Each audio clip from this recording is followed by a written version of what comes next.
I'm not sure if Apple's slowing down, or if we've just come to expect a jetpack from them one month and a flying car the next. But it's pretty clear the iPhone 4S rollout was treated as a fizzle by the geekerati, who turned on Apple like it had just peed in their Red Bull. So to examine the origins of this zeitgeist, I'm Brian Cooley here with the top 5 ways the iPhone 4S, or at least its unveiling, disappointed. Number 5, the screen's the same size.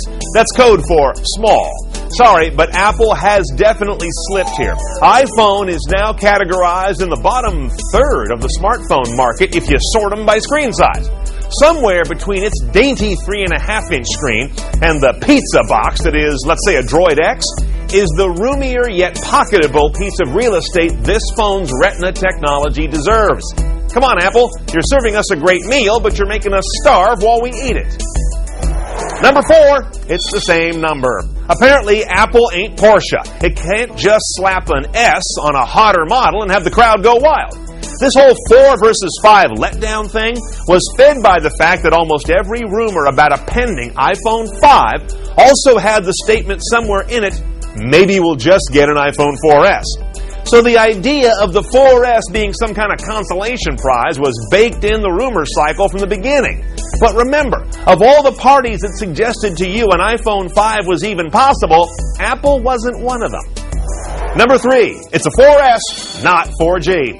A somewhat unfair disappointment, I'll explain that in a moment, but it is a stark one. The Android phones, for example, have many handsets that are already working on the fast new 4G networks, and those are all the buzz.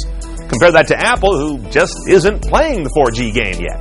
But given the beta-ish state of 4G networks and phones right now, this is a little bit like whining that you can't enjoy the same spotty availability and crap battery life your friends are getting. Number 2, it looks the same. The buzz around a dramatic new hardware design was huge. There were reports that China's plastic foundries were pumping out new cases that looked like lima beans or something. And then there were those rendered images based on credible sources, who we now know probably just spotted a chrome rice paddle in some kitchen store and started blogging about it. Drunk. Whatever happened, you're going to need to put a Hello Kitty sticker on your 4S to tell it from your friends 4. And that pisses off the shiny object crowd. And the number one reason the iPhone 4S unveiling disappointed a lot of folks is that there was no one last thing. This is where we're used to getting the jetpack. Steve-O would toss out something utterly new with a sanguinity that made you feel like everything you've done in your life to now is lame compared to what Apple did just this week. The team did wrap up, though, with a demo of a pretty amazing voice technology called Siri. But it's still in beta, came off like a response to something Android already does, and Siri means ass in Japanese. Come on. What's the upshot of all these shortcomings? Nothing. Apple will probably sell more 4S's than any other smartphone in the world and any other iPhone ever made previously.